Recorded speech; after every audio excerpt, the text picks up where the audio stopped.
Welcome dear rockers, कैसे हो आप सभी। तो आज हम देखने वाले हैं ट्रॉल 2 मूवी दोस्तों। हाँ, चिंता मत कीजिए, इसका पहला पार्ट हमने पिछले साल या उससे पहले एक्सप्लेन कर दिया था। अगर आपको पहला पार्ट देखना है तो उसका लिंक आपको नीचे मिल जाएगा, लेकिन हम आपको ऐसे समझा देंगे कि आपको वो अगर ना भी देखना हो तो चलेगा। तो दोस्तों, वैसे इस पार्ट में हम ट्रॉल्स के बारे में डिटेल्स में समझेंगे। ये क्रिएचर्स जंगल में रहते हैं, वैसे दिखने में पत्थर जैसे लगते हैं लेकिन अंदर से जिंदा होते हैं। हाँ, बिल्कुल इंसानों की तरह चल फिर सकते हैं, रिएक्ट कर सकते हैं, लेकिन सूरज की रोशनी इनका सबसे बड़ा दुश्मन है। अगर एक बार सूरज की रोशनी इन पर पड़ गई तो ये तुरंत पत्थर के रूप में जम जाते हैं, मतलब एकदम स्टैचू जैसा, जो ये दर्शाता है कि ट्रोल मर चुका है। अब पिछली बार क्या हुआ था कि एक ट्रोल ने पूरे नॉर्वे की नींद उड़ा दी थी, लेकिन इस बार 2 ट्रोल सामने आ चुके हैं। ये कहां से आए हैं, क्या नॉर्वे फिर से इनके खतरे का सामना कर पाएगा, आइए सब कुछ जानते हैं इस वीडियो में। तो कहानी की शुरुआत होती है, हम छोटी नोरा को देखते हैं। उसके पिता हमेशा की तरह उसको ट्रोल्स की पुरानी कहानियां सुना रहे होते हैं। ये कहानी बहुत पुराने जमाने की है दोस्तों, जब धरती पर इंसान और ट्रोल्स एक साथ बिना किसी नफरत के आराम से जिंदगी गुजारा करते थे। लेकिन फिर यूरोप में ईसाई धर्म का प्रसार बढ़ने लग गया और इस कहानी का रुख बदल गया। ईसाई लोगों ने ट्रोल्स को एक खतरा समझना शुरू कर दिया था। उन्हें शैतान का रूप बताने लग गए वो लोग। ईसाई धर्म को मानने वाले एक राजा ने, जिसका नाम ओलफ था, ट्रोल्स के जीवन को अंधेरे में धकेल दिया। ओलफ के बारे में कहा जाता है कि उससे ज्यादा निर्दयी इंसान दुनिया में कोई नहीं था। उसने एक मजबूत सेना तैयार की, अपने हाथों में बाइबल और पवित्र जल लिया और निकल पड़ा ट्रोल्स का पूरा वंश मिटाने। ओलफ की निर्दयता का अंदाजा इसी बात से लगाया जा सकता है कि उसने सिर्फ बड़े ट्रोल्स ही नहीं बल्कि छोटे मासूम ट्रोल्स को भी बिना बख्शे मार दिया। और फिर ट्रोल्स के दिल में ओलफ के नाम का ऐसा डर बैठ गया था कि उसका नाम तक सुनकर उनकी सांसें अटक जाती थी। और जब जब उन्हें कोई चर्च, कोई पवित्र निशानी या ईसाई धर्म से जुड़ी कोई भी चीज दिखाई देती तो उनका गुस्सा उनके कंट्रोल से बाहर चला जाता, क्योंकि उनके लिए ये ओलफ के जुल्म की उनको याद दिलाता था। लेकिन बदकिस्मती से ट्रोल्स अपनी पूरी ताकत के बावजूद इंसानों के सामने ज्यादा देर नहीं टिक पाए। एक एक करके उनका सफाया कर दिया गया, सिर्फ इसीलिए क्योंकि वो इंसानों से अलग दिखते थे, आकार में इंसानों से बड़े थे और अपनी अलग पहचान रखते थे। अब ये कहानी सुनकर नोरा की आंखों में नमी आ जाती है दोस्तों। ट्रोल्स ने जितना दर्द सहा, जितनी तकलीफों से वो गुजरे, वो सब उसके दिल को छू जाता है। बचपन से ही ट्रोल्स की कहानियां सुनते सुनते नोरा के अंदर उनके लिए एक गहरी दिलचस्पी पैदा हो चुकी थी। इसी वजह से पहले पार्ट में जब वक्त आया तो उसने बिना पीछे हटे ट्रोल का सामना किया और अपने देश को बचाया। अब हमें 30 साल के बाद का सीन दिखाया जाता है, यानी पहले पार्ट के बाद का समय। इस वक्त नोरा पहाड़ों में अकेली रहती है, उसी जगह पे जहाँ कभी उसके पिता रहा करते थे। एक दिन दोस्तों, अचानक कोई उसके घर अंदर घुस आता है। नोरा तुरंत उस आदमी को पकड़ लेती है और गुस्से भरी आवाज में पूछती कि कौन हो तुम, यहाँ पे क्या कर रहे हो। तो वो आदमी शांति से कहता है कि अरे नोरा, मैं एंड्रियाज हूँ, पहचाना, पीएम का एडवाइजर। नोरा उसको देखकर कहती है, हाँ पहचान लिया, लेकिन तुम यहाँ पे क्यों आए हो। तो एंड्रियाज हालांकि मुस्कान के साथ जवाब देता है, कुछ खास बात है जो तुम्हें बतानी है मुझे। तभी एंड्रियास की नजर टेबल पर पड़ती है जहां उसी की लिखी हुई किताब रखी होती है। नोरा कहती है, मैंने तुम्हारी किताब पढ़ी, तुमने मेरे पिता के बारे में काफी अच्छा लिखा है, मुझे पसंद आई ये किताब। तो एंड्रियास तुरंत कहता है, अगर वो पसंद आई तो जो मैं अब बताने वाला हूँ वो तुम्हें और भी ज्यादा पसंद आएगा, क्योंकि हमें एक और ट्रोल मिला है। नोरा बिल्कुल हैरान रह जाती है और कहती, फिर से नहीं, एक और ट्रोल, ये कहां से आ गया। एंड्रियास सिर्फ इतना कहता है, ये अभी नहीं बता सकता मैं, मेरे साथ चलो, सब कुछ वक्त पे दिखाऊंगा। और फिर दोनों हेलीकॉप्टर से एक सीक्रेट रिसर्च फैसिलिटी की तरफ निकल पड़ते हैं। फैसिलिटी पहुंचते ही नोरा की सांसें रुक सी जाती है, क्योंकि उसके सामने एक बहुत ही बड़ा ट्रोल मौजूद होता है दोस्तों, पिछले पार्ट वाले ट्रोल से भी ज्यादा बड़ा। फिर साइंटिस्ट नोरा को बताते हैं कि जब आर्कियोलॉजिस्ट्स अपनी खोज कर रहे थे तो उनको ये मिल गया। ये मरा नहीं है बल्कि डीप स्लीप में है, और आपने सुना होगा, खतरा आने से पहले ही तैयारी कर लेनी चाहिए। हम यही कर रहे हैं। इस प्रोजेक्ट की जिम्मेदारी बायोलॉजिस्ट मैरी के हाथ में होती है। साइंटिस्ट बताते हैं कि हम यहाँ ट्रोल की कमजोरी, उसका शरीर कैसे काम करता है, कैसे हम उसको कंट्रोल कर सकते हैं, इन सभी चीजों पे रिसर्च कर रहे हैं। एक ट्रोल नॉर्वे पे हमला कर चुका है, दूसरा ट्रोल हमें इस तरह मिल गया, तो इसका मतलब हो सकता है कि आसपास और भी हो सकते हैं। अगर फ्यूचर में उन्होंने हम पे हमला कर दिया तो पहले से हमें तैयार रहना होगा ना। फिर वो लोग कहते हैं कि लेकिन एक दिक्कत है, ये ट्रोल तो जाग ही नहीं रहा है, जब तक ये जागेगा नहीं तब तक हम इस पे कोई रिसर्च नहीं कर पाएंगे ढंग से। पिछले ट्रोल से आपने कुछ हद तक कम्युनिकेशन किया था, राइट, इसीलिए हमने आपको बुलाया है। हमें नोरा आपकी मदद चाहिए ताकि हम इस ट्रोल, जिसका नाम हमने मेगा ट्रोल रखा हुआ है, इसको नींद से जगा सके, और अगर ये ना जागा तो पूरा प्रोजेक्ट फेल हो जाएगा। लेकिन दोस्तों, नोरा तो नाराज होकर कह देती है, ये बेवकूफी है, पिछली बार हम इंसानों की गलती की वजह से वो ट्रोल पत्थर का बन गया था और अब हम इसकी जान भी खतरे में नहीं डाल सकते। तो इस पर फैसिलिटी के लोग कहते हैं कि हम इंसान हैं और हमारा फर्ज है कि बाकी इंसानों को आने वाली मुसीबत से बचाएं, इसीलिए बेहतर होगा कि आप हमारी मदद करें। डरने की कोई बात नहीं है। अगर मेगा ट्रोल जागकर नुकसान पहुंचाने की कोशिश करेगा तो हमने यहाँ पे चारों तरफ यूवी लाइट्स लगा के रखी हुई है, वो तुरंत उसे पत्थर का बना देंगी। ये सुनकर नोरा बिल्कुल परेशान हो जाती है। एंड्रियास फिर नोरा को एक दूसरे कमरे में लेके जाता है जहाँ ओलफ के समय की पुरानी चीजें संभाल कर रखी गई होती है। वहाँ ओलफ के टाइम का एग्जीक्यूशन ऑर्डर भी रखा होता है जिसमें ओलफ के सिग्नेचर होते हैं ऑर्डर आधा फटा हुआ होता है, लेकिन जितना हिस्सा मौजूद था उसमें साफ लिखा होता है कि ट्रोल्स का खात्मा किया जाएगा। फिर नोरा लिफ्ट के जरिए मेगाट्रोल के पास जाती है, क्योंकि वो इतना बड़ा था कि उसके चेहरे तक पहुंचने के लिए एक लंबी इंडस्ट्रियल लिफ्ट का सहारा लेना पड़ता था। ऊपर आने के बाद लिफ्ट रुक जाती है और नोरा धीरे से आगे बढ़कर मेगाट्रोल के चेहरे पे हाथ रख देती है। इसके बाद वो वही धुन गुनगुनाती है दोस्तों, जो उसके पिता बचपन में उसको सुलाने के लिए गाया करते थे। और जैसे ही धुन हवा में गूंजती है ना, मेगाट्रोल के अंदर कोई गहरी हलचल जाग उठती है। साइंटिस्ट्स तुरंत उसकी हार्ट बीट चेक करते हैं, जिससे सभी की धड़कनें रुक जाती हैं कि ये क्या हो गया, क्योंकि मेगाट्रोल का दिल धड़कना शुरू हो चुका था। यानी मेगाट्रोल डीप स्लीप से बाहर आ रहा है। और तभी मेगाट्रोल अपनी आंखें खोल देता है और ये नजारा देखकर नोरा बिल्कुल दंग रह जाती है। एक पल के लिए तो मेगाट्रोल शांत होता है, लेकिन जैसे वो देखता है कि उसके हाथ पैर भारी चेनों से जकड़े हुए हैं और वो हिल भी नहीं सकता, तो उसके अंदर का गुस्सा उबलने लग जाता है। वो खुद को आजाद करने की कोशिश में होता है, जिससे पूरी फैसिलिटी हिलने लगती है। पैनिक में साइंटिस्ट्स यूवी लाइट्स एक्टिवेट करने लगते हैं, ताकि अगर मेगाट्रोल वायलेंट हो तो उसे पूरी तरह पत्थर का बनाया जा सके। नोरा उन्हें आवाज लगाते हुए कहती है कि रुक जाओ, ऐसा मत करो, इससे ये मर जाएगा, मत मारो इसको। लेकिन उसकी कोई नहीं सुनता दोस्तों। और उधर मैरी का इरादा भी कुछ अलग होता है। वो चाहती थी कि मेगाट्रोल जिंदा रहे, क्योंकि होश में आने के बाद उस पर बहुत सारी टेस्टिंग बाकी थी। इसीलिए घबराहट में वो कंट्रोल सिस्टम पर गर्म कॉफी गिरा देती है और सिस्टम तुरंत शॉर्ट सर्किट हो जाता है और यूवी लाइट्स पूरी तरह से फेल हो जाती है। और अब मेगाट्रोल के पास कोई रोक टोक नहीं थी दोस्तों। वो अपनी चेनें तोड़ देता है, पूरी फैसिलिटी के हर कोने में तबाही मचा देता है। उसका हर एक कदम भूकंप जैसा फील हो रहा था लोगों को। सभी जान बचाकर वहां से भागते हैं, लेकिन मेगाट्रोल के रास्ते में जो भी आता वो किसी चींटी की तरह मेगाट्रोल के पैरों से कुचल जाता। नोरा और बाकी लोग मुश्किल से भागते भागते फैसिलिटी के बाहर पहुंच जाते हैं। तभी दीवारें तोड़कर मेगाट्रोल भी बाहर आ जाता है और बिना रुके सीधे शहर की तरफ बढ़ने लगता है। रिसर्च के चक्कर में उन्होंने दोस्तों एक ऐसे मेगाट्रोल को जगा दिया जो अब पूरे नॉर्वे के लिए नई मुसीबत बनने वाला है। इस सब के बीच में कैप्टन क्रिस, जो अब मेजर क्रिस बन चुका है, वो वहां पे आ जाता है सभी को यहाँ से ले जाने के लिए। प्रमोशन के बाद उसका कॉन्फिडेंस और जिम्मेदारी दोनों बढ़ चुके होते हैं। वो सभी को तुरंत अपने बेस पर लेकर आ जाता है, क्योंकि प्राइम मिनिस्टर खुद वहाँ पे एक जरूरी मीटिंग के लिए आ रहे होते हैं। बेस पर पहुंचते ही नोरा और मैरी की बहस शुरू हो जाती है। नोरा गुस्से में कहती है कि तुम लोगों ने रिसर्च के नाम पर कितना टॉर्चर किया होगा उस मेगाट्रोल को, इसी वजह से वो इतने गुस्से में था और ये सब तुम लोगों की गलती है। तभी प्राइम मिनिस्टर भी वहाँ पे आ जाता है। उसकी आवाज में गुस्से की तेजी होती है। वो कहता है कि मैं फिर से शहर के लोगों को ट्रोल के खतरे में नहीं डाल सकता। मिलिट्री को फुल परमिशन है, कोई भी वेपन, कोई भी तरीका इस्तेमाल करो, किसी भी हाल में मेगाट्रोल को रोकना ही होगा, वरना वो और लोगों को मार डालेगा। तो नोरा तुरंत कहती है उसे मारना हल नहीं है, अगर हम प्यार से पेश आएंगे तो वो खुद रुक जाएगा। लेकिन अभी पीएम की आंखों में दर्द और गुस्सा दोनों होता है। वो कहता है कि इसी प्यार से पेश आने के चक्कर में तुमने अपने पिता को खोया और मैंने अपने भाई को। मेरा फैसला आखिरी है, बस मेगाट्रोल को जल्दी से जल्दी खत्म कर दो। इतना कहकर प्राइम मिनिस्टर तो चला जाता है और अब नोरा क्रिस के पास जाती है, क्योंकि वो अपने मिलिट्री सोल्जर्स के साथ मेगाट्रोल को मारने के मिशन पे जाने वाला था। नोरा जिद करते हुए कहती है कि मैं भी तुम्हारे साथ जाऊंगी, क्या पता कुछ काम आ जाऊं। तो क्रिस पहले मना करता है, क्योंकि ये मिशन सिर्फ खतरे से भरा है दोस्तों। साथ ही पिछली बार नोरा मिशन का हिस्सा थी और देश को बचाने में उसने मदद की थी, लेकिन इस बार उसे मिशन में शामिल नहीं किया गया है, इसीलिए वो उसको नहीं लेके जा सकता। लेकिन नोरा की जिद के आगे क्रिस को हार माननी पड़ जाती है। क्रिस तुरंत नोरा को अपने सबसे बेस्ट हेलीकॉप्टर को दिखाता है, जो खास तौर पर ट्रोल्स को रोकने के लिए डिजाइन किया गया है। इस हेलीकॉप्टर में रॉकेट्स नहीं बल्कि यूवी लाइट्स लगे हुए हैं, जो ट्रोल्स को देखते ही तुरंत पत्थर में बदल देंगे। मिशन में एंड्रियास भी शामिल होता है, लेकिन जाने से पहले वो सिग्रिड से मिलने जाता है, क्योंकि दोनों के बीच रिलेशनशिप चल चुकी है और सिग्रिड अब एंड्रियास के बच्चे की मां बनने वाली है। और सिग्रिड तो अगर आपने पहला पार्ट देखा होगा तो आपको अपनी हैकिंग स्किल्स और फनी अंदाज के लिए याद होगी। वो एंड्रियास से कहती है, याद रखना तुम सिर्फ एक नॉर्मल इंसान हो, कोई सुपर हीरो नहीं हो। हमारे बच्चे की खातिर कोई बेवकूफी मत करना, जरूर वापस आना। तो एंड्रियास कॉन्फिडेंटली जवाब देता है, फिक्र मत करो, मैं जरूर वापस आऊंगा, मुझे कुछ नहीं होगा। और अब रात का सीन दिखाया जाता है, जहाँ कई लोग क्लब के अंदर पार्टी कर रहे होते हैं। अचानक उन्हें बाहर कुछ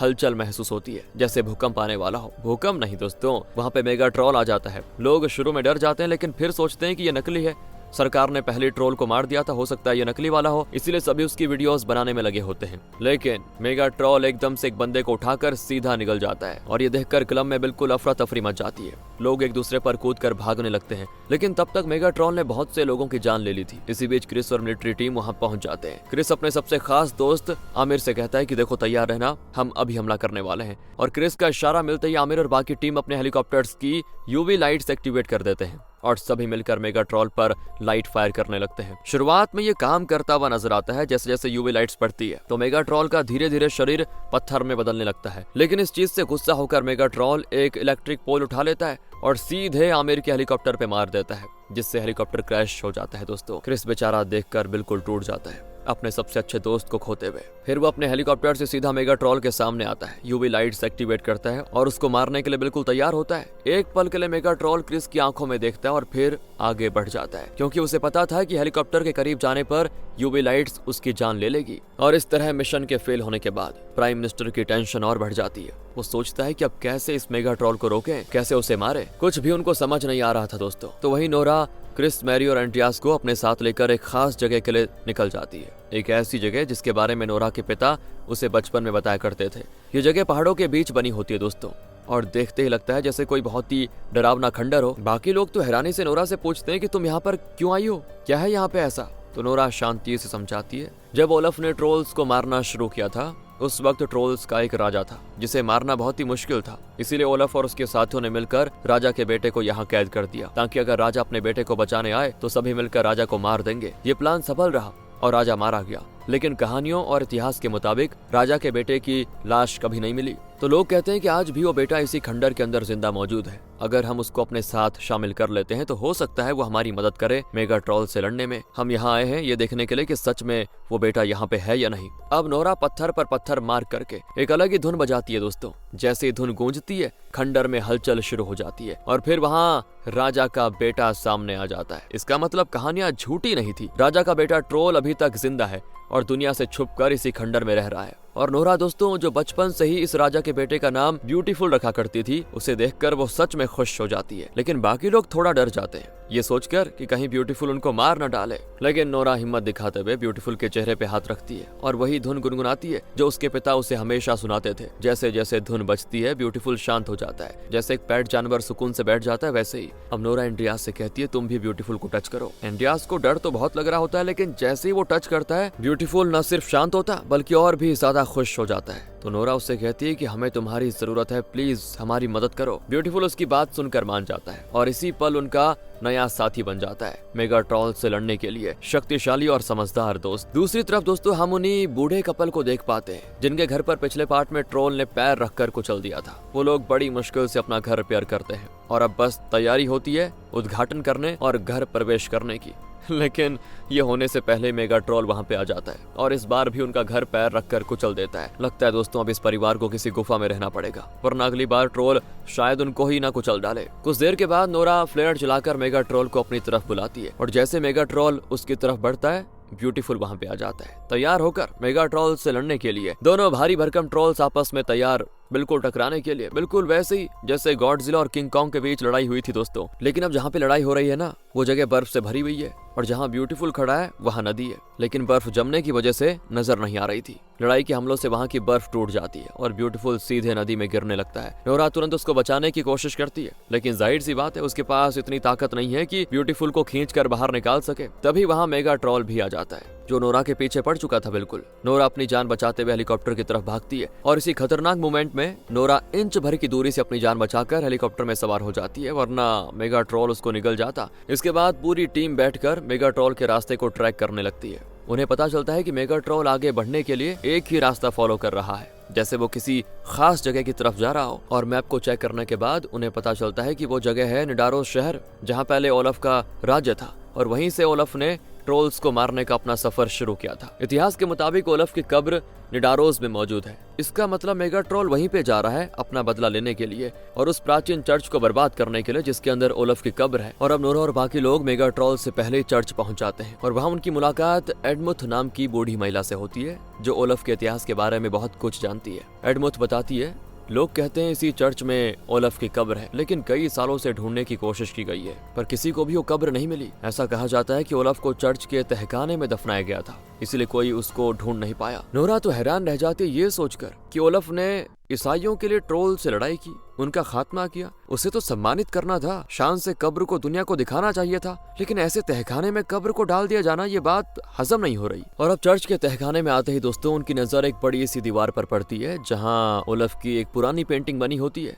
इसके अलावा वहाँ पे कुछ खास दिखाई नहीं देता। एंड्रियास बड़े ध्यान से पेंटिंग देख ही रहा होता है कि गलती से उसका हाथ एक जगह लग जाता है जिससे दीवार का एक छोटा सा टुकड़ा टूटकर नीचे गिर पड़ता है। बेचारा तुरंत माफी मांगने लगता है पर एडमुथ उसे रोककर कहती है, रुको रुको, ये टुकड़ा उसी जगह से गिरा है जहाँ ओलफ पर उसकी आखिरी लड़ाई में हमला हुआ था। वो पेंटिंग में निशानों की तरफ इशारा करती है, एक उसके पैर पर, दूसरा पेट पर और तीसरा गर्दन पर। उन्हीं तीनों जगहों पर ओलफ पर हमला करके उसकी जान ली गई थी और सचमुच उन्हीं तीनों जगहों की दीवार का टुकड़ा टूट कर गिर जाता है। अब नोरा दिमाग लगाती है और उन होल्स में से लकड़ी की छड़ियां डाल देती है। जैसे सब लोग उन छड़ियों को घुमाते हैं, दीवार धीरे धीरे घुमाव लेने लगती है और एक गुप्त रास्ता उनके सामने खुल जाता है। अंदर जाने पर उनको ओलफ की असल कब्र नजर आती है दोस्तों, वो कब्र जिसे सदियों से छुपाया गया था। और जब वो कब्र खोलते हैं तो अंदर ओलफ की लाश मौजूद होती है और साथ ही उसकी तलवार जो 1000 साल पुरानी होने के बावजूद अभी भी चमक रही है। क्रिस कहता है कि तलवार चांदी की है, इसीलिए रस्ट नहीं लगा उस पे। पर चांदी की तलवार सबसे कमजोर होती है, तो फिर ओलफ ने ट्रोल्स को इससे कैसे मारा होगा? कब्र के अंदर एग्जीक्यूशन ऑर्डर का दूसरा हिस्सा भी मिलता है। ये लोग दूसरे हिस्से को सिग्रिड को भेजते हैं और जब सिग्रिड उन दोनों हिस्सों को जोड़कर पूरा डॉक्यूमेंट भेजती है तो असल सच सामने आता है। एग्जीक्यूशन ऑर्डर में ओलफ ने अपनी गलतियों का जिक्र किया था कि ट्रोल्स का सफाया करना एक बहुत ही बड़ी भूल थी और अब वो उन्हें जीने का मौका देना चाहता है। ये पढ़कर नोरा के होश उड़ जाते हैं। वो कहती है कि मतलब ट्रोल्स का साथ देने पर ईसाइयों ने ओलफ की हत्या कर दी, इसलिए उसे चर्च के तहखाने में दबा दिया। इस खुलासे से एक और डर पैदा होता है कि मेगा ट्रोल सिर्फ ओलफ की कब्र को नहीं बल्कि पूरे निडारोज में रहने वाले हर एक ईसाई को खत्म करने आ रहा है। और ये जानकर सभी घबरा जाते हैं। तो नोरा एक छोटी सी टेक्निक टेस्ट करती है। वो पवित्र जल चाकू पर लगाकर उस पत्थर के टुकड़े को काटने की कोशिश करती है जो नोरा ने ट्रोल के पत्थर बन जाने के बाद उसके शरीर से निकाल लिया था। और जैसे चाकू टच होता है पत्थर सीधा 2 हिस्सों में टूट जाता है। मतलब ताकत चांदी की तलवार में नहीं पवित्र जल में था। अब अगर मेगा ट्रोल को रोकना है तो बहुत सारा पवित्र जल चाहिए, अकेले ये काम कोई नहीं कर सकता। इसीलिए क्रिस और उसकी टीम निडारोस के लोगों से मदद मांगते हैं कि अब अगर हम एक साथ खड़े नहीं हुए तो हम सभी का खात्मा हो जाएगा, इसलिए प्लीज हमारा साथ दीजिए। तो फिर जाकर लोग तैयार हो जाते हैं और सभी मिलकर पवित्र जल से बने हथियार तैयार करते हैं। बॉम्ब्स, रॉकेट, सब कुछ, बस गन पाउडर की जगह अंदर पवित्र जल होता है। सारी तैयारियां कंप्लीट हो जाती हैं। सभी को उनका काम दे दिया जाता है किसको क्या करना है। एंड्रियास और एडमुथ को चर्च की घंटी बजाने का काम मिलता है क्योंकि ट्रोल्स को ईसाई धर्म से जुड़ी हर चीज से नफरत थी। तो जैसे मेगा ट्रोल चर्च के पास पहुंचता है ना, दोनों घंटी बजाने लगते हैं। घंटी की आवाज से मेगा ट्रोल दर्द से कराह उठता है, पर वो दर्द ही उसके गुस्से को और भड़का देता है। तभी सोल्जर्स पवित्र जल वाले रॉकेट्स मेगा ट्रोल पे फायर करते हैं और जल टच करते मेगा ट्रोल का शरीर जगह जगह से जलने लगता है। वो दर्द से चीखता है, पूरी जमीन हिलने लगती है। नजारा देखकर सभी को लगता है कि प्लान सक्सेसफुल हुआ, लेकिन कुछ ही देर के बाद मेगा ट्रोल खुद को संभाल लेता है। दोस्तों, रॉकेट्स का कोई असर नहीं होता। क्रिस का बैकअप प्लान एक्टिवेट हो जाता है। फिर बड़े ड्रम्स पवित्र जल से भरे गए थे जिन्हें बॉम्ब से जोड़कर ब्लास्ट करना था। जैसे मेगा ट्रोल उनके पास आता है सारे ड्रम्स एक साथ फट पड़ते हैं और पवित्र जल का सुनामी बिल्कुल मेगा ट्रोल पर गिर जाता है। वो इतना दर्द महसूस करता है कि उसकी चीख से पूरा शहर कांप उठता है, पर कुछ देर के बाद वो इस दर्द को भी बर्दाश्त कर जाता है और अब मेगा ट्रोल सीधे नोरा और टीम की तरफ गुस्से से बढ़ता है। सभी अपनी अपनी जान बचाने के लिए भागते हैं पर नोरा पीछे रह जाती है। जैसे मेगा ट्रोल उसका काम तमाम करने वाला होता है वहाँ पे ब्यूटीफुल दौड़ा चला आता है। एक तरफ मेगा ट्रोल तो दूसरी तरफ ब्यूटीफुल, दोनों गुस्से से लाल, दोनों तैयार एक दूसरे को काट कर रखने के लिए। लड़ाई शुरू होती है पर फिर भी मेगा ट्रोल ज्यादा ताकतवर होता है और ब्यूटीफुल को वो एक बार फिर से ओवर पावर कर देता है। लगता है कोई रास्ता बचा ही नहीं जिससे मेगा ट्रोल को हराया जा सके। और तब मैरी कहती है, बाहर से पवित्र जल का असर नहीं हो रहा, लेकिन अगर हम किसी तरह से जल उसके मुंह के अंदर डाल दें तो शायद ये काम हो जाए। पर ये काम मौत के मुंह में कूदने जैसा था। लेकिन एंड्रियास कहता है कि क्रिस तुम हेलीकॉप्टर चलाओ, मुझे उसके मुंह तक लेकर चलो, मैं ये पवित्र जल उसके अंदर डाल दूंगा। सिग्रिड ने उसको हीरो बनने से मना किया था दोस्तों, पर लोगों को बचाने के लिए एंड्रियास अपनी परवाह तक छोड़ देता है। अब क्रिस और एंड्रियास हेलीकॉप्टर को घुमाते हुए सीधे मेगा ट्रोल के सर के ऊपर आ जाते हैं। हवा इतनी तीखी चल रही थी कि हेलीकॉप्टर का पूरा बैलेंस हिलने लगता है और इसी बीच वो अंतिम बॉम्ब उसके हाथ से फिसल कर नीचे गिरने लगता है। एंड्रियास तेजी से हाथ बढ़ाकर बॉम्ब को पकड़ लेता है पर किस्मत ने उस पल भी उसका साथ नहीं दिया क्योंकि डेटोनेटर नीचे गिरकर चूर चूर हो जाता है और यह था उनका आखिरी बॉम्ब और बिना डेटोनेटर के ये एक बेजान प्लास्टिक का टुकड़ा है। एंड्रियास घबराकर पूछता है, क्रिस अब क्या होगा, कैसे फोड़ेंगे ये? तो क्रिस एक गहरी सांस लेकर कहता है कि सिर्फ एक रास्ता बचा हुआ है, ग्रेनेड का पिन निकालकर बॉम्ब के साथ उसे भी मेगा ट्रोल के मुंह में घुसा दो। दोनों एक साथ ब्लास्ट होंगे पर जो ये काम करेगा वो बचेगा नहीं। ये सुनकर कुछ पल के लिए एंड्रियास की सांसें रुक जाती है। नीचे जमीन पर ब्यूटीफुल मेगा ट्रोल के हाथों बुरी तरह से घायल हो चुका था। नोरा पवित्र जल वाली गन से बार बार शॉट्स फायर करती है ताकि मेगा ट्रोल ब्यूटीफुल को छोड़ दे, लेकिन लग रहा था कि ब्यूटीफुल की सांसें अब बस धागे पर लटकी हुई है। नोरा की आंखों के सामने सब बिखरा हुआ नजर आ रहा था क्योंकि वो ब्यूटीफुल को मरते हुए देख रही थी। ऊपर हेलीकॉप्टर में एंड्रियास जानता था कि अगर अब वो नहीं कूदा तो निडारोस का हर घर, हर बच्चा, हर इंसान सब खत्म हो जाएगा। वो सिग्रिड को वीडियो कॉल करता है, आवाज लड़खड़ाती भी होती है। वो कहता है, सिग्रिड माफ करना, शायद मैं वापस ना आ पाऊं, पर जब हमारा बच्चा पैदा होगा तो तुम उसे गर्व से बताना कि उसके पापा कितने बहादुर थे जो डरे नहीं। बल्कि डट कर मुकाबला किया। ये सुनकर बेचारी सिगरेट टूट जाती है, आंखों में आंसू, सांसों में दर्द। वो कहती, मैंने कहा था तुम नॉर्मल इंसान हो, सुपर हीरो नहीं, पर आज तुमने। ठीक है, मैं गर्व से कहती हूँ कि तुम एक सुपर हीरो। पर अफसोस दोस्तों, उसके कहने से पहले कॉल कट हो जाता है। अगले पल एपिक से भी ऊपर का था। एंड्रियास ग्रेनेड का पेन निकालता है, बॉम्ब को अपने सीने से लगाता है और सीधे हेलीकॉप्टर से नीचे मेगाट्रॉल के खुले मुंह की तरफ छलांग मार देता है। नीचे मेगाट्रॉल अपना मुंह फाड़ कर उसको निगलने को तैयार था और देखते देखते एंड्रियास उसके मुंह के अंदर चला जाता है। लेकिन अंदर आते ही बॉम्ब फटता है और इस बार जो मेगाट्रॉल को तकलीफ होती है वो बर्दाश्त नहीं कर पाता। उसका शरीर पत्थर का बने हुए टूटने लग जाता है। मतलब एंड्रियास की जान बर्बाद नहीं हुई दोस्तों, मेगाट्रॉल मर रहा था। बची कुची कसर ब्यूटीफुल पूरी कर देता है, जो कि अभी तक जिंदा था। वैसे वो सीधे हाथ मेगाट्रॉल के सीने में घुसाकर उसका पत्थर का दिल बाहर निकाल देता है। इससे अब जाकर मेगाट्रॉल का खात्मा हो जाता है और निडारोस पर आने वाली मुसीबत टल जाती है दोस्तों। जिसके बाद ब्यूटीफुल उन्हीं खंडर में रहने के लिए चला जाता है। वो भी इमोशनल हो चुका था एंड्रियास की मौत से। मतलब साफ था कि ट्रोल्स के अंदर भी फीलिंग्स हैं, वो समझ सकते हैं कि आसपास क्या हो रहा है। अब एंड्रियास के मरने के बाद उसकी लिखी हुई किताब बहुत ही ज्यादा फेमस हो चुकी थी। एंड्रियास का बेटा भी हुआ था, जिसे सिग्रिड हमेशा एंड्रियास की बहादुरी के किस्से सुनाती थी। मूवी की एंड क्रेडिट सीन में दोस्तों हम उसी फैसिलिटी के साइंटिस्ट को देखते हैं। वो मिलिट्री के किसी जनरल से बात करते हुए कह रहा था, बड़ा वाला ट्रोल तो नहीं बचा, लेकिन मैंने उसके ही अवशेषों से छोटा ट्रोल बनाया। कद काठी अभी तो बड़ा नहीं है, लेकिन उम्मीद है कि थोड़े टाइम के अंदर ये भी बड़ा ट्रोल बन जाएगा। और सच में दोस्तों उसके पास एक बेबी ट्रोल होता है जिसे साइंटिस्ट ने बनाया है। इससे हम ये अंदाजा लगा सकते हैं कि शायद मिलिट्री अब इन छोटे ट्रोल्स को अपना गुलाम बनाने वाली है, ताकि बड़े होने के बाद वो सोल्जर्स की जगह ले सके और दुश्मनों की वाट लगा सके। लेकिन क्या मिलिट्री वालों को ये प्लान कामयाब हो सकेगा या एक और बड़ी मुसीबत आने वाली है, ये तो अगले पार्ट में पता चलेगा। फिलहाल ये मूवी यहाँ पे खत्म होती है। आपको कैसी लगी बताइए। मिलते हैं अगली वीडियो में, ध्यान रखेगा अपना and finally thanks for watching.